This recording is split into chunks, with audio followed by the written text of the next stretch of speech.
അസ്സലാമലൈക്കും. ഇന്ന് നമ്മൾ ബ്രെഡോ ബന്നോ ഒക്കെ വെച്ചിട്ട് ചെയ്തെടുക്കാൻ പറ്റിയിട്ടുള്ള നല്ലൊരു പൊക്കവട റെസിപ്പി ആയിട്ടാണ് വന്നിട്ടുള്ളത്. നമ്മളൊരു ബൗളെടുത്ത് വെച്ചിട്ടുണ്ട്. അതിലേക്ക് വലിയൊരു സവാള ചെറുതാക്കി അരിഞ്ഞെടുത്തതാണ്. അതൊന്നിട്ട് കൊടുക്കാം. ഒരു വലിയ പച്ചമുളക് വട്ടത്തിൽ അരിഞ്ഞതും ഒരു 2 ഇഞ്ച് വലുപ്പത്തിലുള്ള ഇഞ്ചി കഷ്ണം ചെറുതാക്കി അരിഞ്ഞതുമാണത്. ഒരു 4 തണ്ട് കറിവേപ്പില, 1 ടീസ്പൂൺ മുളക് പൊടി, 1 ടീസ്പൂൺ മല്ലിപ്പൊടി, 1/2 ടീസ്പൂൺ ഗരം മസാല, ആവശ്യത്തിനുള്ള ഉപ്പ്. ഇത്രയും പൊടികളാണ് നമുക്കിതിലേക്ക് വേണ്ടത്. എല്ലാം കൂടെ നമുക്ക് കൈ വെച്ച് നന്നായിട്ടൊന്ന് യോജിപ്പിച്ചെടുക്കാം.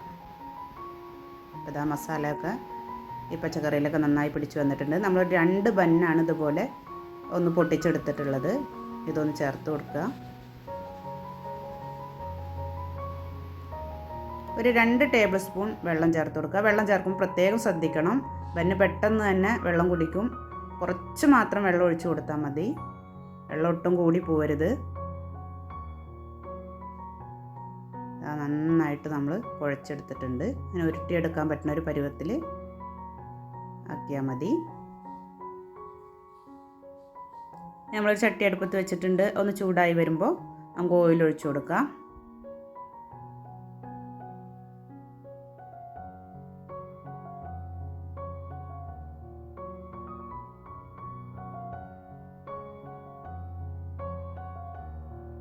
നമ്മൾ ഓരോ ബോൾസ് ആക്കിയിട്ട് ഇതിലേക്ക് ഇട്ട് കൊടുക്കാം. അങ്ങനെ ബോൾസ് ആക്കി ഇടണമെന്നൊന്നുമില്ല. വെറുതെ സ്പൂൺ വെച്ചിട്ട് ഇങ്ങനെ കോരിയിട്ട് കൊടുത്താലും മതി. വീഡിയോ ആദ്യമായി കാണുന്നവരുണ്ടെങ്കിൽ ഒന്ന് സബ്സ്ക്രൈബ് ചെയ്ത് സപ്പോർട്ട് ചെയ്യാം.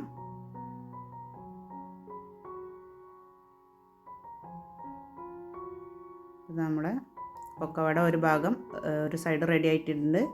നമുക്കൊന്നൊന്ന് മറിച്ചിട്ട് കൊടുത്തിട്ട് മറ്റേ സൈഡും അതുപോലെ ഒന്ന് മൊരിച്ചെടുക്കണം. പുറം ഭാഗം നല്ല ക്രിസ്പി ആയിട്ടാണ് നമുക്കിത് ഉണ്ടാവുക. ഉൾഭാഗം നല്ല സോഫ്റ്റ് ആയിട്ട് കിട്ടും.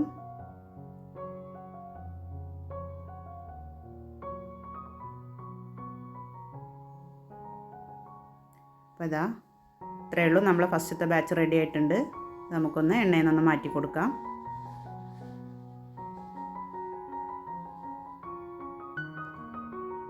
നമ്മൾ സ്നാക്സ് റെഡിയായി. നമ്മളെല്ലാം ഇതേപോലെ ചെയ്തെടുത്തിട്ടുണ്ട്. നല്ല ക്രിസ്പിയാണ് പുറം ഭാഗം. വളരെ പെട്ടെന്ന് തന്നെ ചെയ്തെടുക്കാൻ കഴിയും. കുറഞ്ഞ സമയം മാത്രം മതി. കുറച്ച് ഇൻഗ്രീഡിയൻസും മതി.